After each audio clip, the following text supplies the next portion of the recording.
உனக்கு எனக்கான நேரம் ஒதுக்கணும்னு நான் நினைக்கவே இல்லை பாரு.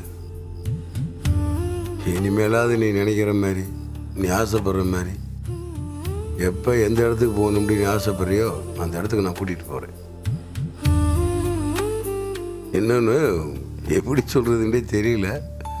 நீ என் பொண்டாட்டி தானே, என்னை விட்டுட்டு நீ எங்கே போகிறேன்ட்டு மனசுக்குள்ளே ஒரு என்ன இருந்துச்சு.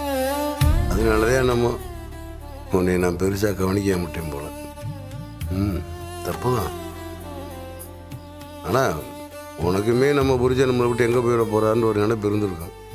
அதுக்காக என்னை நீ கவனிக்க விட்டே என்ன கவனிச்சுட்டு தானே இருந்த. என் மேலேயும் நிறைய தப்பு இருக்கு கோமதி. விடு, இனிமேல் என்னை நான் மாற்றிக்கிறேன்.